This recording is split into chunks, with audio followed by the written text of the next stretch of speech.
Hallelujah, hallelujah. സന്തോഷത്തോടെ ശക്തിയോടെ എന്ന് പറഞ്ഞേ ഹല്ലേലൂയ. ഹല്ലേലൂയ. 119 സങ്കീർത്തനത്തിന്റെ 10-11 വചനങ്ങളിൽ നമ്മൾ ഇങ്ങനെയാണ് വായിക്കുന്നത്. സങ്കീർത്തകന്റെ ഒരു പ്രാർത്ഥനയാണ്. കർത്താവെ, പൂർണ്ണ ഹൃദയത്തോടെ ഞാനങ്ങയെ തേടുന്നു. അങ്ങയുടെ കൽപ്പനകൾ വിട്ടു നടക്കാൻ എനിക്കിടയാകാതിരിക്കട്ടെ. അങ്ങയ്ക്കെതിരായി പാപം ചെയ്യാതിരിക്കേണ്ടതിന് ഞാൻ അങ്ങയുടെ വചനങ്ങൾ എൻ്റെ ഹൃദയത്തിൽ സൂക്ഷിച്ചിരിക്കുന്നു. സന്തോഷത്തോടെ പറ ഹല്ലേലൂയ. ഹല്ലേലൂയ. പൂർണ്ണ ഹൃദയത്തോടെ കർത്താവെ, അങ്ങയെ ഞാൻ തേടുക. അങ്ങയുടെ പ്രമാണങ്ങളുടെ വഴിയിൽ നിന്ന്, അങ്ങയുടെ വചനത്തിൻ്റെ പാതയിൽ നിന്ന് വഴിമാറി നടക്കാൻ എന്നെ ഒരിക്കലും അനുവദിക്കരുതേ. അങ്ങയ്ക്കെതിരായി പാപം ചെയ്യാതിരിക്കാൻ ഞാൻ ആഗ്രഹത്തോടെ, ദാഹത്തോടെ ഇതാ അങ്ങയുടെ വചനം എൻ്റെ ഉള്ളിൽ സൂക്ഷിക്കുകയാണ്.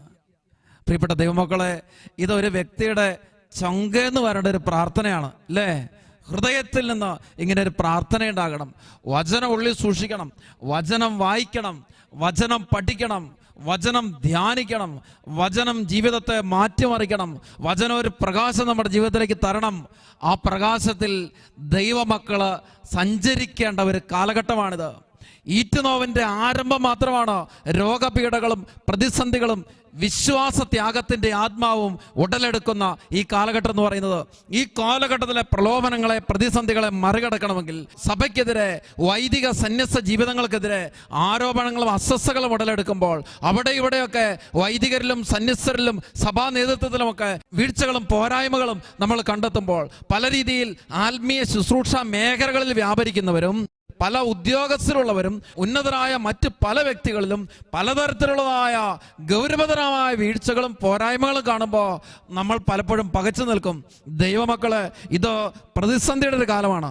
ആ ഒരു അരൂപിയോട് ഐക്യപ്പെട്ട പാപത്തിൽ ജീവിക്കാനല്ല ദൈവത്തിന്റെ ആത്മാവ് നമ്മളെ പ്രേരിപ്പിക്കുക, മറിച്ച് വചനത്തിന്റെ വെളിച്ചത്താൽ ഒരു കൃപയുടെ ജീവിതം തെരഞ്ഞെടുക്കാനാണ്. സന്തോഷത്തോടെ പറ ഹല്ലേലൂയ. ഈ ഒരു അഭിഷേകം നമ്മുടെ ജീവിതങ്ങളിലേക്ക് ചൊരിയപ്പെടാൻ വേണ്ടിയിട്ട് ആഗ്രഹിക്കുകയാണ്. അവസാന നാളുകളിൽ എല്ലാ മക്കളുടെ മേൽ എൻ്റെ ആത്മാവിനെ ഞാൻ വർഷിക്കും. നിങ്ങളുടെ പുത്രന്മാരും പുത്രിമാരും പ്രവചിക്കും, യുവാക്കൾക്ക് ദർശനം ഉണ്ടാകും. അതുകൊണ്ട് ഈ കാലഘട്ടത്തിലെ ലോകത്തിന്റെ ദർശനം മാറി ഒരു ദൈവിക ദർശനം എല്ലാവരും ലഭിക്കണമെങ്കിൽ പരിശുദ്ധാത്മാവിനാൽ നമ്മൾ പൂരിതരാകണം. ഈ ഒരു ദാഹം ഉള്ളിൽ വേണം, ഒരു വല്ലാത്ത ദാഹം. നീർച്ചാല് തീർന്ന മാൻപേടയെ പോലെ ദൈവമേ അങ്ങ് ഞാൻ തേടുന്നു എന്ന് ആത്മാവിനോട് പറയാൻ നമുക്ക് പറ്റണം. നമുക്കൊന്ന് എഴുന്നേറ്റ് നിൽക്കാം. എല്ലാവരും ഒരുമിച്ച് ചേർന്ന് കണ്ണുകളടച്ച് മനസ്സിനെ ഒന്ന് ഏകാഗ്രമാക്കിക്കൊണ്ട് പ്രാർത്ഥിക്കുന്ന ഒരു സമയമാണിത്. പരിശുദ്ധാത്മാവിൻ്റെ ഒരു പുതു വെളിച്ചം എൻ്റെ ഉള്ളിലേക്ക് കിട്ടണമെന്ന് ഹൃദയത്തിൽ ഓരോരുത്തരും ദാഹിക്കണം. വെറുതെ നമ്മളിങ്ങനെ സ്തുതിച്ചാൽ പോരാ, വെറുതെ പ്രാർത്ഥിച്ചാൽ പോരാ. പ്രിയപ്പെട്ട ദൈവമക്കളെ, പ്രതിസന്ധിയുടെ കാലഘട്ടങ്ങളിലാണ് നമ്മൾ ജീവിക്കുന്നത്. രോഗങ്ങൾ ഒരു വശത്ത്, ദുരന്തങ്ങൾ വേറൊരു വശത്ത്, കഷ്ടതകളും ദാരിദ്ര്യവും മറ്റൊരു വശത്ത്, സഭയിൽ ഉണ്ടാകുന്ന പ്രതിസന്ധികൾ മറ്റൊരു വശത്ത്, മാധ്യമ സംസ്കാരത്തിന്റെ വിഷാംശം ഒഴുകി വരുന്നത് കൊണ്ട് അതിൽ കടപുഴകി പോകുന്ന ഒരുപാട് വ്യക്തി ജീവിതങ്ങളുണ്ട്, കുടുംബങ്ങളുണ്ട്, സമൂഹങ്ങളുണ്ട്. നമ്മുടെ ജീവിതങ്ങളെ ദൈവത്തിന്റെ ആത്മാവിന് പൂർണ്ണമായി അടിയറവെക്കാം. ഏകാഗ്രതയോടെ നമുക്ക് ഈ നിമിഷങ്ങളിൽ പ്രാർത്ഥിക്കാം. ഓ ദൈവത്തിന്റെ പരിശുദ്ധാത്മാവേ, ഒരു പുതിയ ദർശനം ഉണ്ടാകാൻ, ഒരു പുതിയ ഉൾക്കാഴ്ച ഞങ്ങളുടെ ജീവിതങ്ങളിൽ രൂപപ്പെടാൻ, ഒരു പുത്തൻ അഭിഷേകത്തിന്റെ നിറവ് ഞങ്ങളിൽ സംഭവിക്കാൻ ഒരുപാട് ദാഹത്തോടെ ഇതാ അവിടുത്തെ തിരുമുമ്പാകെ പ്രാർത്ഥിക്കുന്നു. വിശുദ്ധാത്മാക്കളോട് ചേർന്ന്, പരിശുദ്ധ അമ്മയോട് ചേർന്ന് ഞങ്ങൾ ആരാധിച്ച് സ്തുതിച്ച് മഹത്വപ്പെടുത്തി പ്രാർത്ഥിക്കുമ്പോൾ ഞങ്ങളുടെ ജീവിതങ്ങളിലേക്ക് ഒരു പ്രത്യേക കരുത്തും കൃപയും ശക്തിയും നിറയുവാൻ ആഗ്രഹിച്ച് പ്രാർത്ഥിക്കുകയാണ്. പരിശുദ്ധ അമ്മയിൽ നിറഞ്ഞ ദൈവിക ശക്തി, അപ്പസ്വലന്മാരിൽ നിറഞ്ഞ ആത്മാവിന്റെ അഭിഷേകം ഞങ്ങളുടെ ഓരോ ജീവിതങ്ങളിലേക്കും കരുണയോടെ നിറയ്ക്കണമേ. ഇരു കരങ്ങൾ ഉയർത്തി ശക്തമായിട്ട് എല്ലാ ദൈവമക്കളും ചേർന്ന് സ്തുതിച്ച് ഹല്ലേലൂയ, ഹല്ലേലൂയ, ഹല്ലേലൂയ, ഹല്ലേലൂയ, ഹല്ലേലൂയ, ഹല്ലേലൂയ, ഹല്ലേലൂയ, ഹല്ലേലൂയ, ഹല്ലേലൂയ. ഓ ദൈവത്തിന്റെ പരിശുദ്ധാത്മാവേ, ഇപ്പോൾ ഞങ്ങളിലേക്ക് അവിടുന്ന് ആവസിക്കണമേ, കരുണയോടെ നിറയണമേ, ഒരു പുതു ചൈതന്യം പകരണമേ, ഒരു പുത്തൻ അഭിഷേകത്താൽ ഞങ്ങളെ പൂരിതരാക്കണമേ. ഹല്ലേലൂയ, ഹല്ലേലൂയ, ഹല്ലേലൂയ, ഹല്ലേലൂയ, ഹല്ലേലൂയ, ഹല്ലേലൂയ, ഹല്ലേലൂയ, ഹല്ലേലൂയ. പരിശുദ്ധാത്മാവേ, ഉന്നത ശക്തിയെ ഞങ്ങളുടെ ജീവിതങ്ങളിലേക്ക് യഥാർത്ഥ ദൈവിക വെളിച്ചമായി അവിടുന്ന് വ്യാപരിക്കണമേ. നന്മ തിന്മകളെ തിരിച്ചറിയുന്ന ഒരു അഭിഷേകം ഞങ്ങളിലേക്ക് തരണമേ. ഒരു യഥാർത്ഥ ദർശനം, ഒരു ഉൾക്കാഴ്ച ഞങ്ങളുടെ ജീവിതങ്ങളിൽ രൂപപ്പെടാം. ഓ ആത്മശക്തിയെ ഇപ്പോൾ വ്യാപരിക്കണമേ. ഹല്ലേലൂയ ഹല്ലേലൂയ ഹല്ലേലൂയ ഹല്ലേലൂയ ഹല്ലേലൂയ ഹല്ലേലൂയ ഹല്ലേലൂയ. ആരാധിക്കുന്നു പരിശുദ്ധാത്മാവേ, അവിടുത്തെ ആരാധിക്കുന്ന ഞങ്ങളുടെ ജീവിതങ്ങളിലേക്ക് ഇപ്പോൾ അവിടുന്ന് ആവസിക്കണമേ. ഹൃദയങ്ങളിലേക്ക് പ്രകാശമായി, ശക്തിയായി, അഭിഷേകമായി അവിടുന്ന് വ്യാപരിക്കണമേ. ആരാധന ആരാധന ആരാധന ആരാധന ആരാധന ആരാധന ആരാധന ആരാധന. കൈകൾ കൊട്ടി ശക്തിയോടെ ജനത്തിന്മേലും പരിശുദ്ധാത്മാവിന്റെ അഭിഷേകം.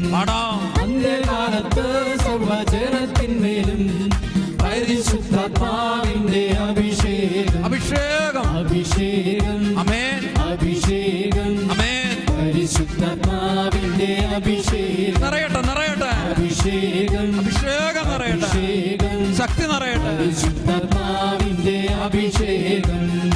അന്ത്യകാലത്ത് സർവജനത്തിന്മേലും പരിശുദ്ധാത്മാവിന്റെ അഭിഷേകം. കരങ്ങൾ ഉയർത്തിക്കൊട്ടി ഹല്ലേലൂയ ആമേൻ ഹല്ലേലൂയ ആമേൻ ഹല്ലേലൂയ ഹല്ലേലൂയ ഹല്ലേലൂയ ആമേൻ. ഹല്ലേലൂയ കൈകൾ വീശി ഹല്ലേലൂയ ആമേൻ. ഹല്ലേലൂയ ഹല്ലേലൂയ ഹല്ലേലൂയ. വീണ്ടും ഹല്ലേലൂയ ഹല്ലേലൂയ ഹല്ലേലൂയ ഹല്ലേലൂയ ഹല്ലേലൂയ. കരങ്ങൾ സ്വർഗത്തിലേക്ക് ഉയർത്തി പിടിച്ചുകൊണ്ട് ദൈവത്തിന്റെ ആത്മാവിന്റെ ഒരു ദൈവിക ചൈതന്യം ഇപ്പോൾ നമ്മുടെ എല്ലാവരുടെയും മേലെ ആവസിക്കാൻ വിവിധ ഇടങ്ങളിൽ ഇരുന്നുകൊണ്ട് ഈ ശുശ്രൂഷകളിൽ പങ്കുചേരുന്ന സകല ദൈവമക്കളുടെ മേലും ദൈവത്തിന്റെ പരിശുദ്ധാത്മാവിന്റെ ഒരു വെളിച്ചം നിറയാനുള്ള ദാഹത്തോടെ ഒരിക്കൽ കൂടെ ഒന്ന് ആരാധിക്കട്ടെ. Hallelujah hallelujah. ദൈവമേ, അങ്ങേ സ്നേഹിച്ചുകൊണ്ട് ആരാധിക്കുന്നു. പരിശുദ്ധാത്മാവിന്റെ ശക്തി ഞങ്ങളുടെ ഓരോ ജീവിതങ്ങളിലേക്കും അത്ഭുതകരമായി നിറയാനുള്ള ആഗ്രഹത്തോടെ പ്രാർത്ഥിക്കുന്നു. ആരാധന ആരാധന ആരാധന ആരാധന ആരാധന ആരാധന ആരാധന ആരാധന. ഹല്ലേലൂയ ഹല്ലേലൂയ ഹല്ലേലൂയ ഹല്ലേലൂയ ഹല്ലേലൂയ ഹല്ലേലൂയ ഹല്ലേലൂയ ഹല്ലേലൂയ ഹല്ലേലൂയ ഹല്ലേലൂയ ഹല്ലേലൂയ ഹല്ലേലൂയ ഹല്ലേലൂയ ഹല്ലേലൂയ. ഹലാല ഹലാല ഹലാല ഹലാല ഹലാല ഹലാല ശദ്ദറദറദറ ശിദിദിദിദിദിദി ശിദിദിദിദിദിദി. ആരാധിക്കുന്നു ആരാധിക്കുന്നു ആരാധിക്കുന്നു ആരാധിക്കുന്നു ആരാധിക്കുന്നു ആരാധിക്കുന്നു ആരാധിക്കുന്നു ആരാധിക്കുന്നു ആരാധിക്കുന്നു ആരാധിക്കുന്നു ആരാധിക്കുന്നു ആരാധിക്കുന്നു ആരാധിക്കുന്നു. കരങ്ങൾ ഹൃദയഭാഗത്തോട് ചേർത്ത് വെച്ച്, കരങ്ങൾ ഹൃദയഭാഗത്തോട് ചേർത്ത്. അഭിഷേകം പരിശുദ്ധാത്മാവിന്റെ അഭിഷേകം. അഭിഷേകം അഭിഷേകം പരിശുദ്ധാത്മാവിന്റെ അഭിഷേകം. ദൈവമാതാവേ, ഞങ്ങളുടെ അമ്മേ, മക്കളായ ഞങ്ങളുടെ ജീവിതങ്ങൾ വഴിതെറ്റിപ്പോകാതിരിക്കാൻ ഈശോ കുരിശിന് ചുവട്ടിൽ വെച്ച് തന്ന സമ്മാനമാണല്ലോ അമ്മ. അമ്മേ, ശാശ്വതമായ നന്മയുടെ വഴിയെ മുന്നേറാൻ അമ്മ മധ്യസ്ഥം പ്രാർത്ഥിക്കണമേ. സകല വിശുദ്ധരെ, രക്തസാക്ഷികളെ ഞങ്ങൾക്കായി മധ്യസ്ഥം വഹിക്കണമേ. ആമേൻ. Praise the lord. Praise the lord. ശക്തിയോടെ പറഞ്ഞേ ഹല്ലേലൂയ. ഹല്ലേലൂയ. നമുക്കിരിക്കാം. ഈ നാളുകളിൽ വൈദിക പരിശീലനത്തിലൂടെ കടന്നു പോകുന്ന ചില സെമിനാരി വിദ്യാർത്ഥികൾ അവരുടെ സങ്കടം എന്നോട് പറഞ്ഞു. അച്ഛാ, ഞങ്ങളെ പലരും പല കാര്യങ്ങളും പറഞ്ഞ് പിന്തിരിപ്പിക്കുക. ചിലപ്പോൾ ഞങ്ങൾ ബന്ധുക്കളെ മറ്റുള്ളവരുടെ വീട്ടിൽ പോകുമ്പോൾ പല ആളുകളും ഇപ്പോൾ പറയുന്നുണ്ട്, എന്തിനാ ഈ പണിക്ക് നിൽക്കുന്നത്? ഇപ്പൊ ആ അച്ഛൻ്റെ കാര്യം കണ്ടില്ലേ, ഈ ഒരു സിസ്റ്ററിന്റെ കാര്യം കണ്ടില്ലേ, ഈ മാധ്യമങ്ങളിലൂടെയൊക്കെ ഇത്രയൊക്കെ ഇതിനെക്കുറിച്ച് ഇങ്ങനെ പച്ചയായിട്ട് പറഞ്ഞിട്ടും പിന്നെയും ഈ ജീവിതം തന്നെ തിരഞ്ഞെടുക്കാനായിട്ട് നിൽക്കുന്നത് എന്തിനു വേണ്ടിയിട്ടാണ്? ഇങ്ങനെ വല്ലാതെ ഞങ്ങളെ അധിക്ഷേപിക്കുക. അച്ഛാ, എന്താണ് ഒരു മറുപടി കൊടുക്കേണ്ടത്? ചിലതൊക്കെ പറയുന്നത് ഈ അച്ഛന്മാരൊക്കെ പിടിച്ച് പെണ്ണ് കെട്ടിക്കണം, ഇവരൊക്കെ നടക്കുന്ന കണ്ടില്ലേ, ഇതിൻ്റെയൊക്കെ കുറവാ.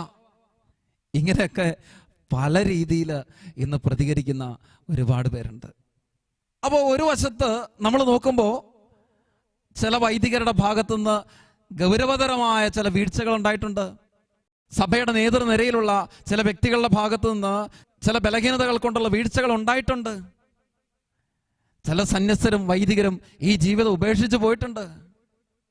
ഉപേക്ഷിച്ച് പോകാതെ തന്നെ ചില വ്യക്തികൾ ഈ ശുശ്രൂഷകളിലായിരുന്നതുകൊണ്ട് തന്നെ മുഴുവൻ കൃപയും നഷ്ടപ്പെടുത്തി ജീവിക്കുന്നുണ്ട്. അപ്പോൾ പിന്നെ എന്തിനാണ് ഈ ഒരു ജീവിതാവസ്ഥയിലൂടെ മുമ്പോട്ട് പോകേണ്ടതിൻ്റെ ആവശ്യകതയുള്ളത്? പ്രിയപ്പെട്ടവരെ, ഇവിടെ നമുക്ക് ഇതിൻ്റെ ഇടയിലൂടെ ഒന്ന് സഞ്ചരിക്കേണ്ടതിൻ്റെ അനിവാര്യത ഈ കാലഘട്ടത്തിലുണ്ട്. ഈ COVID-19 ഇങ്ങനെ ഉടലെടുത്ത കാലത്തൊക്കെ വചനപ്രഘോഷണത്തിലും ആരാധനകളിലും ഒക്കെ പങ്കുചേരുന്നവരുടെ എണ്ണവും ഒക്കെ വളരെയേറെ കൂടുതലായിരുന്നു. അന്ന് ഈ വിഭാഗം ഒന്നും അധികം മുളച്ചു പൊങ്ങിയില്ല. പക്ഷെ കുറച്ച് കാലങ്ങൾ മുമ്പോട്ട് പോയപ്പോൾ എന്ത് സംഭവിച്ചു? ഈ രോഗം എന്നെ ബാധിക്കാതെ പോകും എന്ന് ചിന്തിച്ചുകൊണ്ട് വേറെ കുറച്ച് വിഭാഗങ്ങൾ അവിടെ ഇവിടെയും ഇങ്ങനെ ഉയരാൻ തുടങ്ങി. കുറച്ച് കഴിഞ്ഞപ്പോൾ എന്ത് സംഭവിച്ചു? ഈ രോഗം ഇങ്ങനെ ആകമാനം വ്യാപിക്കുകയാണ്. അതിങ്ങനെ ഒരു വശത്തോടെ പൊക്കോളും. ഇത് പിടിപെട്ടാലും കുഴപ്പമൊന്നും ഇല്ല, അഡ്ജസ്റ്റ് ചെയ്തൊക്കെ പോകാം, ഇതെല്ലാവരെയൊക്കെ പിടിക്കുന്നുണ്ട്, പിടിച്ചിട്ട് മാറുന്നുണ്ട്, ഇങ്ങനെയൊക്കെ ചിന്തിച്ചുകൊണ്ട് ഇതൊന്നൊരു പ്രശ്നമല്ല, ഇതൊക്കെ ഒന്ന് കൈപ്പിടിയിൽ ഒതുക്കാവുന്നതേ ഉള്ളൂ, ഇങ്ങനെ അങ്ങ് തള്ളി എല്ലാം അങ്ങ് പോട്ടെ എന്ന് ചിന്തിച്ചുകൊണ്ട് സാവധാനം ഓരോ വിഭാഗങ്ങൾ ഇങ്ങനെ ഉടലെടുക്കുകയാണ്. ദൈവവിശ്വാസത്തിലായിരിക്കുന്ന ദൈവമക്കളെയും ആത്മീയ ശുശ്രൂഷകളിൽ വ്യാപരിക്കുന്നവരെയും സഭാ നേതൃത്വത്തിലുള്ളവരെയും വൈദികരെയും സന്യസ്തരെയും ഒക്കെ ഏതെങ്കിലുമൊക്കെ തരത്തിൽ ഉണ്ടായിട്ടുള്ള വീഴ്ചകളെയും ഇല്ലാത്ത വീഴ്ചകളെയും ഒക്കെ പ്രതിപാദിച്ചുകൊണ്ട് എങ്ങനെയും ഇടിച്ചു താഴ്ത്തിക്കൊണ്ട് വിശ്വാസത്തെ നഷ്ടപ്പെടുത്തുക എന്നുള്ളതും സഭയെ ഇല്ലായ്മ ചെയ്യാനായിട്ടുള്ള എല്ലാ പ്രവർത്തനത്തിലും ഏർപ്പെടണമെന്നും ഒരു പ്രത്യേക വാശിയോടുകൂടെ ചിലർ ഇറങ്ങി തിരിച്ചിരിക്കുന്നു എന്ന് തോന്നുമാറുള്ള ചില പ്രവർത്തികൾ ഈ നാളുകളിൽ കാണാനുണ്ട്. ഞാൻ ഈ നാളുകളിൽ അഭിമന്യ പിതാവിനോട് സംസാരിച്ചപ്പോൾ അഭിമന്യ പിതാവ് സങ്കടത്തോടുകൂടെ എന്നോട് പറഞ്ഞ കാര്യങ്ങൾ ഞാൻ ഓർക്കുകയാണ്. ചില വൈദികർ വല്ലാതെ ആകുലപ്പെടുന്നുണ്ട്, ഒത്തിരിയേറെ വേദന അനുഭവിക്കുന്നു, ഒത്തിരിയേറെ ഒരൊറ്റപ്പെടലിൻ്റെ ചിന്ത ഉണ്ടാകുന്നു. ചില സംരംഭങ്ങൾ അതിരൂപതയിൽ നിന്ന് ആരംഭിക്കാം എന്ന് പറഞ്ഞപ്പോൾ ചില വൈദികർ പറഞ്ഞു, എന്തിനാണത്?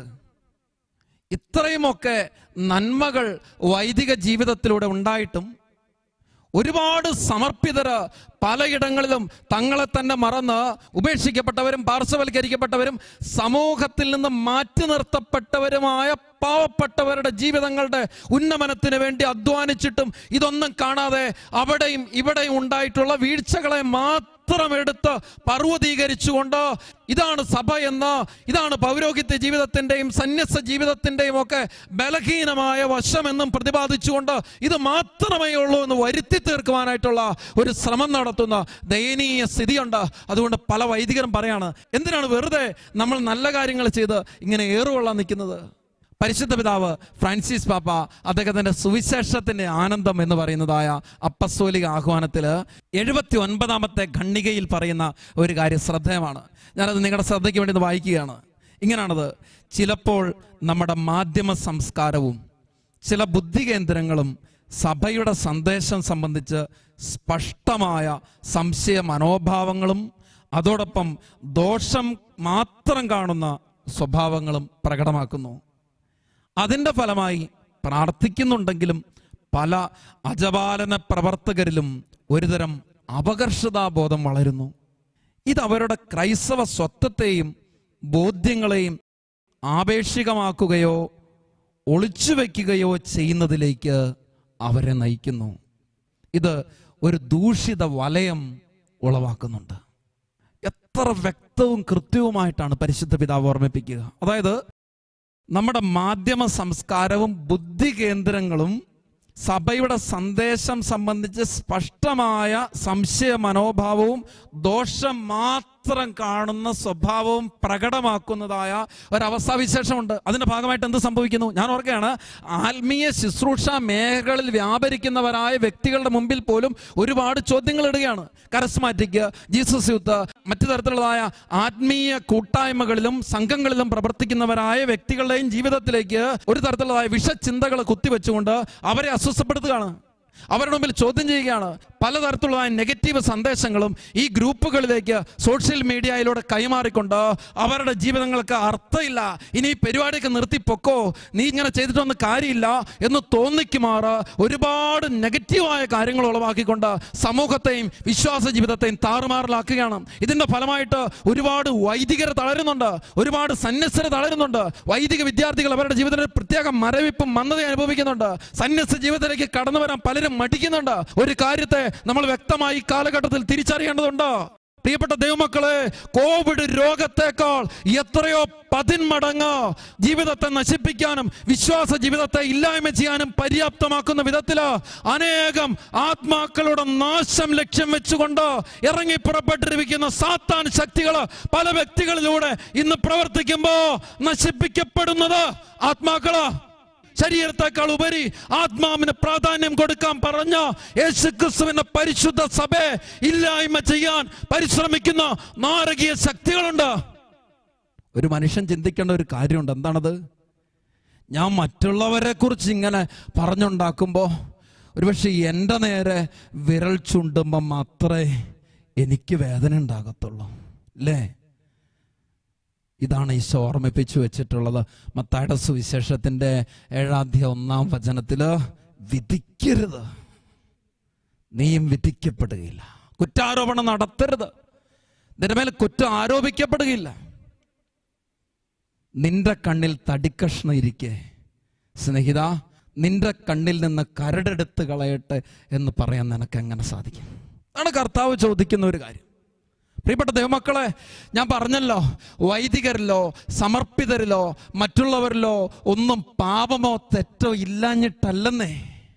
പക്ഷെ നമുക്കൊരു കാര്യമുണ്ട്, പാപം ഉണ്ട് എന്ന് തിരിച്ചറിവ് കിട്ടുമ്പോൾ പോലെ കർത്താവ് ചെയ്തിട്ടുള്ള കാര്യം എന്താണ്? യോഹന്നാൻ സുവിശേഷത്തിന്റെ 8-ാം തലക്കെട്ട് നമ്മൾ വായിക്കുന്ന എങ്ങനെയാണ്? വ്യഭിചാരത്തിൽ പിടിക്കപ്പെട്ട സ്ത്രീ, പിടിക്കപ്പെട്ട വ്യഭിചാരിണി. അർത്ഥം വാക്കി വേറൊന്ന് കിടക്കുക, എന്താണ്? പിടിക്കപ്പെടാത്തവരൊരുപാട് പേരുണ്ടെന്ന്. അവൾ യഥാർത്ഥത്തിൽ വ്യഭിചാര കുറ്റം ആരോപിക്കപ്പെടുന്നവൾ മാത്രം ആകണമെന്നില്ല, യഥാർത്ഥത്തിൽ വ്യഭിചാരം ചെയ്യുമ്പോൾ പിടിക്കപ്പെട്ടവൾ തന്നെ ആകാം. പക്ഷെ അവിടെ കർത്താവ് കാണിക്കുന്ന ഒരു മനോഭാവം ഉണ്ട്. എന്താണത്? അതാണ് ശാന്തമായിട്ട് പറയുന്ന ഒരു വാക്ക്. ഈ നിലത്തിങ്ങനെ എന്തൊക്കെയോ കോറിയിടുമ്പോൾ പറയുന്നൊരു വാക്കുണ്ട്, നിങ്ങളെ പാപമില്ലാത്തവൻ അവളെ കല്ലെറിയട്ടെ. വേറൊന്നും പറഞ്ഞില്ല കർത്താവ്. പിന്നെ ഇങ്ങനെ നിലത്തെഴുതിക്കൊണ്ടിരിക്കുക, നിങ്ങളെ പാപമില്ലാത്തവൻ അവളെ കല്ലെറിയട്ടെ. പ്രിയപ്പെട്ട ദൈവമക്കളെ, നമ്മൾ ആത്മാർത്ഥമായിട്ട് ജീവിതത്തെ വിലയിരുത്തി ചിന്തിക്കേണ്ട ഒരു കാര്യമുണ്ട്. ഞാനൊരു ചോദ്യം ചോദിക്കട്ടെ. ജീവിതത്തിൽ ഒരു കൃപയുടെ അഭിഷേകത്തോടെ അതിന്റെ പ്രകാശത്തിലും ചൈതന്യത്തിലും ജീവിക്കുന്ന ഒരു വ്യക്തി മറ്റുള്ളവരെ ഇങ്ങനെ കുറ്റം വിധിക്കുവോ? എങ്കിൽ പിന്നെ പൗലോസ്ലീഹ ചോദിക്കുന്ന കാര്യം ശ്രദ്ധേയമാണ്. റോമാലേഖനത്തിന്റെ 2-ാം അധ്യായത്തില് 1 മുതലുള്ള വചനഭാഗത്ത് പൗലോസ്ലീഹ ചോദിക്കുന്ന ഒരു ചോദ്യമുണ്ട്. അല്ലയോ മനുഷ്യ, നീ ആര് തന്നെ ആയാലും മറ്റൊരുവനെ വിധിക്കുമ്പോൾ നിനക്ക് ന്യായീകരണമില്ല. അപരനെ വിധിക്കുമ്പോൾ നീ നിന്നെ തന്നെയാണ് വിധിക്കുന്നത്. എന്തെന്നാൽ വിധിക്കുന്ന നീയും അതേ കുറ്റങ്ങൾ ചെയ്യുന്നു. അപ്രകാരം പ്രവർത്തിക്കുന്നവരുടെ മേൽ ദൈവത്തിന്റെ വിധി ന്യായയുക്തമാണെന്ന് നമുക്കറിയാം. ഇത്തരം പ്രവർത്തികൾ ചെയ്യുന്നവരെ വിധിക്കുകയും എന്നാൽ അവ തന്നെ പ്രവർത്തിക്കുകയും ചെയ്യുന്ന മനുഷ്യ, ദൈവത്തിന്റെ വിധിയിൽ നിന്ന് ഒഴിഞ്ഞു മാറാൻ നിനക്ക് സാധിക്കുമെന്ന് നീ വിചാരിക്കുന്നുണ്ടോ? 4-ാം വചനത്തിൽ അതുകൊണ്ടാണ് പൗലോസ്ലീഹ ഓർമ്മിപ്പിച്ചിരിക്കുക, നിന്നെ അനുതാപത്തിലേക്ക് നയിക്കുകയാണ് ദൈവത്തിന്റെ കരുണയുടെ ലക്ഷ്യമെന്ന് നീ മറന്നുപോകുന്നുണ്ടോ? അതുകൊണ്ട് ജീവിതത്തിൽ അവിടെ ഇവിടെ സംഭവിക്കുന്ന വീഴ്ചകളിൽ നിന്ന് നീ പഠിക്കേണ്ട പാഠം മറ്റുള്ളവരെ വിധിക്കാനല്ല, മറിച്ച് എൻ്റെ ജീവിതത്തിലും ഈ തരത്തിലോ മറ്റു തരത്തിലോ പാപത്തിലേക്ക് പോകാനുള്ള സാധ്യതകൾ ഉണ്ടെങ്കിൽ അവയ്ക്ക് തടയിടാൻ വേണ്ടിയിട്ടുള്ള ഓർമ്മപ്പെടുത്തല, അല്ലാതെ മറ്റുള്ളവരെ വിധിക്കാനായിട്ടുള്ള. ബോബി ജോസ് കട്ടിക്കാടച്ചൻ പറഞ്ഞു വെക്കുന്ന മനോഹരമായൊരു കഥ എൻ്റെ മനസ്സിൽ എപ്പോഴും ഇങ്ങനെ വരാറുണ്ട്. ഒരു നാണയമാറ്റക്കാരൻ. ഈ മനുഷ്യൻ മരിച്ച് വിധിക്ക് സ്വർഗ കവാടത്തിന് മുമ്പിൽ നിൽക്കുകയാണ്. ഈ മനുഷ്യന്റെ സകല പ്രവൃത്തികളും രേഖപ്പെടുത്തിയിരിക്കുന്ന പുസ്തകം ഈ മനുഷ്യന് മുമ്പിൽ തുറക്കപ്പെടുക. ഇത് തുറക്കാൻ ഉദ്യമിക്കുമ്പോൾ ആ മനുഷ്യൻ വേദനയോടെ പറഞ്ഞു, എൻ്റെ ജീവിതത്തിൽ ഞാൻ വലിയ നന്മയൊന്നും പ്രവർത്തിച്ചിട്ടില്ല, അതുകൊണ്ട് അതിലൊന്നും തന്നെ ഉണ്ടാകത്തില്ല. എങ്കിലും ഞാൻ ഒരു കാര്യം മാത്രം ചെയ്യായിരുന്നു. എൻ്റെ പക്കൽ നാണയം കൊണ്ടുവരുന്ന പലരുടെയും നാണയങ്ങൾ കള്ള നാണയമാണെന്ന് എനിക്ക് അറിയായിരുന്നു. പക്ഷെ അത് ഞാൻ മാറ്റിക്കൊടുത്തു. ഞാൻ ആരെയും വിധിച്ചില്ല. അവിടെ സ്വർഗ കവാടത്തിന് മുമ്പിൽ നിൽക്കുന്ന മാലാഖ അവനോട് പറയുന്നൊരു കാര്യമുണ്ട്, ആരെയും വിധിക്കാത്ത നിന്നെ വിധിക്കാൻ എനിക്കെന്ത് യോഗ്യത? സ്വർഗത്തിലേക്ക് സ്വാഗതം. പ്രിയപ്പെട്ട ദൈവമക്കളെ, ഓർക്കണേ, അതായത് വിധിച്ചില്ലെന്നുള്ള ഒറ്റ കാര്യം അവന്റെ സ്വർഗരാജ്യ പ്രവേശനത്തിന് മാനദണ്ഡമായിട്ട് ആ സ്വർഗദൂതൻ പറയുന്നുള്ളൂ. നീ മറ്റുള്ളവരെ വിധിക്കുമ്പോൾ ഓർക്കേണ്ട ഒരു കാര്യമുണ്ട്. എന്താണത്? അതാണ് പൗലോസ്ലീഹ ഓർമ്മിപ്പിക്കുക. നീയും ന്യായവിധിക്ക് മുമ്പിൽ നിൽക്കേണ്ടി വരുന്ന ഒരു കാലമുണ്ട്. പൗലോസ്ലീഹ വീണ്ടും ഓർമ്മിപ്പിക്കുക 14-ാം അധ്യായത്തിന്റെ 10-ാം വചനത്തിലൂടെ. നീ എന്തിന് നിന്റെ സഹോദരനെ വിധിക്കുന്നു? അഥവാ നീ എന്തിന് നിന്റെ സഹോദരനെ നിന്ദിക്കുന്നു? നാം എല്ലാവരും ദൈവത്തിന്റെ ന്യായാസനത്തിന് മുൻപാകെ നിൽക്കേണ്ടവരാണല്ലോ. നാം എല്ലാവരും ആരെന്നുള്ള വ്യത്യാസമില്ലാതെ ദൈവത്തിന്റെ ന്യായാസനത്തിന് മുമ്പിൽ നിൽക്കേണ്ടവരാണ്. പ്രിയപ്പെട്ട ദൈവമക്കളെ, അങ്ങനെയെങ്കിൽ ഒരു വൈദികനോ ഒരു സഭാ നേതൃത്വത്തിലുള്ള വ്യക്തിയോ ഒരു സന്യസ്തയോ തെറ്റ് ചെയ്തിട്ടുണ്ടെങ്കിൽ അവരുടെ മേലുള്ള ശിക്ഷ ആ ദൈവം നടപ്പാക്കും. നീ എന്തിന് അവരുടെ ജീവിതങ്ങളെ വിധിച്ചുകൊണ്ട് അനേകരുടെ ജീവിതങ്ങളിൽ ഉണ്ടാകുന്ന അഭിഷേകവും ചൈതന്യവും ഈ കാലഘട്ടങ്ങളിൽ ഉണരേണ്ട സഭയുടെ ചൈതന്യത്തെയും ഇല്ലായ്മ ചെയ്യുമാറ് ഈ ലോകത്തിൽ വിധിയുടെ അന്ധകാരം പടർത്തിക്കൊണ്ട് ജീവിച്ച് സഭയെ നശിപ്പിക്കാൻ, ദൈവരാജ്യത്തെ നശിപ്പിക്കാൻ ഒരുമ്പെടുന്നു. ഇതിന് കണക്ക് കൊടുക്കേണ്ടി വരും നീതിവിധിയുടെ ദിവസത്തിൽ. അതുകൊണ്ട് ദൈവമക്കളെ, ഒരുപാട് പേരുടെ ജീവിതങ്ങളെ ഈ നാളിൽ കാർന്നു തിന്നുന്ന ഒരു ഗൗരവതരമായ പൈശാചിക അരൂപിയാണ് വിധിയുടെ ദുരാത്മാവ്. നമ്മൾ ഇതിനെക്കുറിച്ച് ഗൗരവതരമായിട്ട് തിരിച്ചറിയണം, നമ്മളെ തന്നെ അവലോകനം ചെയ്യണം. അത് സഭയെ മാത്രമായിരിക്കില്ല, നമ്മുടെ മാതാപിതാക്കളെ ആകാം, മക്കളെ ആകാം, സമൂഹത്തിൽ നമ്മൾ പ്രവർത്തിക്കുന്ന ചില മേഖലകളിൽ നമ്മുടെ കീഴിലുള്ള ചില വ്യക്തികളെ ആകാം, നമ്മുടെ മേലുദ്യോഗസ്ഥരെ ആകാം. ഇങ്ങനെ നിരന്തരമായിട്ട് കുറ്റം പറഞ്ഞും അവരുടെ ഉള്ളതും ഇല്ലാത്തതുമായ എല്ലാ കുറവുകളെയും പുറത്തെടുത്ത് ഈ ജീർണിച്ച വശങ്ങളെ മുഴുവൻ പരാമർശിച്ച് ഈ ജീർണത മാത്രം കണ്ട് ഈ ജീർണത മുഴുവൻ ലോകത്തിനു മുമ്പിൽ പ്രദർശിപ്പിച്ചിട്ട് എൻ്റെ ജീവിതത്തിൽ എങ്ങോട്ടാണ് ഈ പോക്കെന്ന്, നോഹയുടെ മക്കളുടെ മേലുണ്ടായ വിധി നമ്മുടെ ജീവിതത്തിൽ നമ്മൾ അവലോകനം ചെയ്യേണ്ട ഒന്നാണ്. പിതാവിന്റെ നഗ്നത കാണാതിരിക്കാൻ പിന്നോട്ട് നടന്ന് ആ നഗ്നത മറച്ച മകനാണ് ദൈവസന്നിധിയിൽ കൃപയുടെ ജീവിതത്തിന്റെ സാക്ഷിയായിട്ട് മാറുന്നത് എന്ന് മറന്നുപോകരുത്. പല സ്ഥലങ്ങളിലും നഗ്നതയും പോരായ്മയും കുറവും ഒക്കെ ഉണ്ടാകാൻ ദൈവമക്കളെ, ഇല്ലെന്ന് ആരും അവകാശപ്പെടാനായിട്ടില്ലല്ലോ. പക്ഷെ നീ സ്വീകരിക്കേണ്ട ഒരു മനസ്സെന്താണ്? അത് ദൈവത്തിന്റെ മനസ്സാണ്. നീ സഭയെ വളർത്താൻ വേണ്ടിയിട്ടാണോ യഥാർത്ഥത്തിൽ ഇതിനെ വിമർശിച്ചുകൊണ്ടിരിക്കുക? സ്വർഗരാജ്യ വ്യാപനത്തിൽ നീ ക്രിസ്തുവിനോടുകൂടെ പങ്കുചേരുന്നതിലാണോ നിന്റെ യഥാർത്ഥ ലക്ഷ്യം? അതോ നിന്റെ ചില തെറ്റുകളെ മറച്ചു പിടിക്കുന്നതിന് വേണ്ടിയിട്ട് മറ്റുള്ളവരുടെ തെറ്റുകളെ ഉയർത്തിക്കാണിച്ച് നിന്നെ തന്നെ മറച്ചു പിടിക്കാനാണോ നിന്റെ ശ്രമമുള്ളത്? നമ്മൾ ആത്മാർത്ഥമായിട്ട് നമ്മുടെ ജീവിതങ്ങളെ ഒന്ന് വിശകലനം ചെയ്തേണ്ടതുണ്ട്. അതുകൊണ്ട് നമ്മുടെ ജീവിതങ്ങളെ യഥാർത്ഥ കൃപയുടെ വെളിച്ചത്തിൽ കാണാം. നമുക്ക് മറ്റുള്ളവരെ വിധിക്കാതിരിക്കാം. കുറവുകളും പോരായ്മകളും ഉള്ളവരുടെ മേലെ ദൈവത്തിൻ്റെ വിധി ഉണ്ടായിക്കോളും. ഞാനെന്തിനാണ് അപരനെ വിധിച്ച് എൻ്റെ മേലുള്ള വിധിയുടെ കാഠിന്യം വർദ്ധിപ്പിക്കുന്നത്? ഞാനെന്തിനാണ് മറ്റുള്ളവരുടെ മേൽ കുറ്റം ആരോപിച്ച് എൻ്റെ ജീവിതത്തെ തന്നെ ഇല്ലായ്മ ചെയ്യുന്നത്? ഞാനെന്തിനാണ് അനേക ജീവിതങ്ങളെ മുരടിപ്പിക്കുന്ന വാക്കുകളും പ്രവർത്തികളുമുള്ള വ്യക്തിയായിട്ട് തരം താഴുന്നത്? എങ്കിൽ നമ്മുടെ ജീവിതങ്ങളെ പരിശുദ്ധാത്മ വെളിച്ചത്താൽ കൃപയുടെ ജീവിതങ്ങളായിട്ട് മാറ്റാം. നന്മയുള്ള ദൈവവിളികൾക്കായി നമുക്ക് പ്രാർത്ഥിക്കാം. കർത്താവ് തീർച്ചയായും നരകവാതിലുകൾ പ്രബലപ്പെടുകയില്ലാത്ത അവിടുത്തെ പരിശുദ്ധ സഭയിൽ നവീനമായ ചൈതന്യമുള്ള ഒരുപാട് തീഷ്ണതയുള്ള വ്യക്തികളെ വളർത്തും, സംശയമില്ല. അതിനായി നമുക്ക് ആത്മാർത്ഥമായിട്ട് പ്രാർത്ഥിക്കാം, ആഗ്രഹിക്കാം, ഹൃദയം ചേർത്ത് വെച്ച് അതിനോട് സഹകരിക്കാം. കർത്താവ് നമ്മളെ അനുഗ്രഹിക്കും.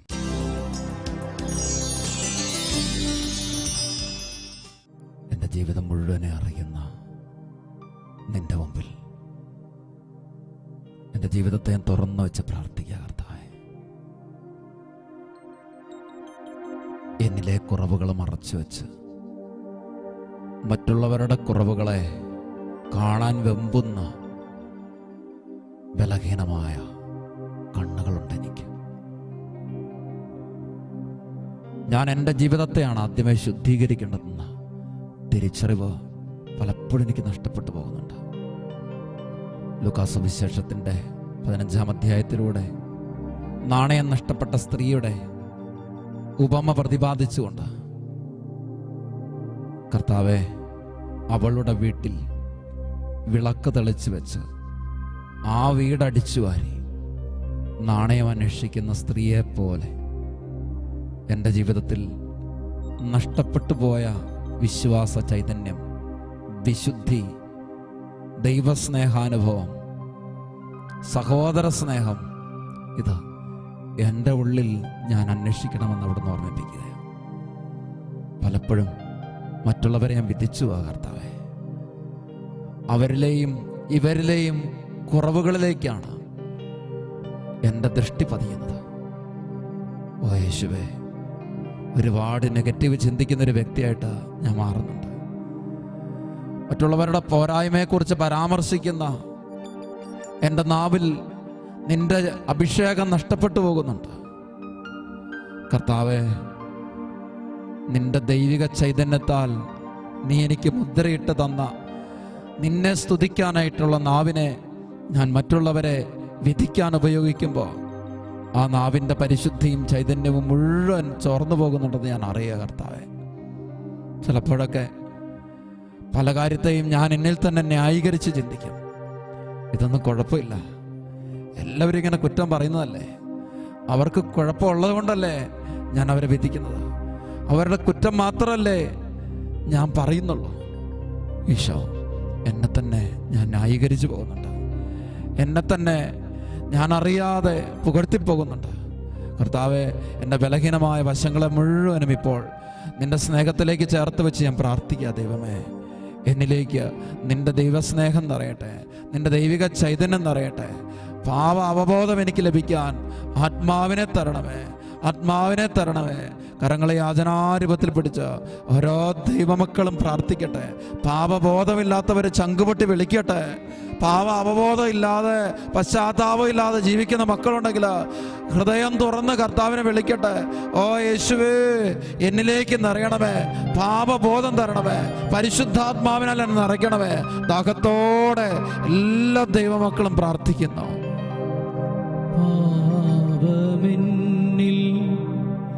ഇല്ല എന്നും നിരന്തരം ഞാനോർത്തു പോയി. നീതിമാന ഞാൻ ചമഞ്ഞു ചെയ്യേണ്ട നന്മകൾ കർത്താവേ, പാപമില്ലെന്ന് ഞാൻ ചിന്തിച്ചു പോകുന്നുണ്ട്. പാപമിന്നിൽ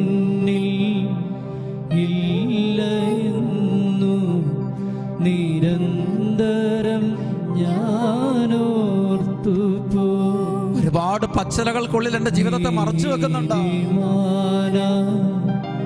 ഞാൻ ചമഞ്ഞു ചെയ്യേണ്ട നന്മകൾ മറന്നു. രണ്ട് കരങ്ങൾ ഉയർത്തി വിളിച്ച ഈശോയേ, യേശുവേ, യേശുവേ, യേശുവേ, യേശുവേ, യേശുവേ. ഓരോ ദൈവമക്കൾ ഹൃദയം നുറങ്ങി വിളിക്കട്ടെ. കുറ്റം വിധിക്കുന്ന പ്രവണതയുള്ളവർ വിളിക്കട്ടെ, കുറ്റം കണ്ടെത്തുന്ന പ്രവണതയുള്ളവർ വിധിക്കട്ടെ, കർത്താവിന്റെ നാമത്തെ വിളിക്കട്ടെ. നീ മറ്റുള്ളവരുടെ വിധിയാളനാകുന്ന സ്വഭാവത്തിന്റെ വൈകല്യം ഉണ്ടെങ്കിൽ മകനെ, മകളെ, നീ യേശു നാമത്തെ വിളിച്ച്, കർത്താവിന്റെ നാമത്തെ വിളിച്ച്, കർത്താവ് നിന്നെ അനുഗ്രഹിക്കും, ഈശോ നിന്നെ ആശീർവദിക്കും, അവിടുത്തെ ശക്തിയാൽ നിന്നെ നിറയ്ക്കും. യേശുവേ, യേശുവേ, യേശുവേ, യേശുവേ, യേശുവേ. കരങ്ങൾ ഉയർത്തി ഹൃദയം തുറന്ന് വിളിക്കുന്ന സമയത്ത് കർത്താവിതാ നിന്റെ ജീവിതത്തിലേക്ക് ശക്തി തരിക, അഭിഷേകം തരിക. യേശുവേ, യേശുവേ, യേശുവേ, യേശുവേ, യേശുവേ, യേശുവേ, യേശുവേ. ഈശോ, ഈശോ വിളിക്കട്ടെ, ചങ്കുപെട്ടി വിളിക്കട്ടെ, കർത്താവിന്റെ നാമത്തെ വിളിക്കട്ടെ. ഇതാ ഈശോ നിന്നെ ആശീർവദിക്കുന്നു, നിന്റെ ജീവിതത്തിലേക്ക് ശക്തി പകരുന്നു, വിടുതൽ തരുന്നു. നിന്റെ വിധിയുടെ സ്വഭാവത്തിന് മേലെ, എല്ലാ കഥകൾ ഉണ്ടാകുന്ന സ്വഭാവത്തിന് മീതെ, മറ്റുള്ളവരെ കുറ്റം പറയുന്ന സ്വഭാവത്തിന് മീതെ ശക്തി പകരുന്നു. ഹല്ലേലൂയ, ഹല്ലേലൂയ, ഹല്ലേലൂയ, ഹല്ലേലൂയ, ഹല്ലേലൂയ, ഹല്ലേലൂയ. പരമ ദിവ്യകാരുണ്യത്തിന് എന്നേരവും ആരാധനയും സ്തുതിയും പുകഴ്ചയും ഉണ്ടായിരിക്കട്ടെ.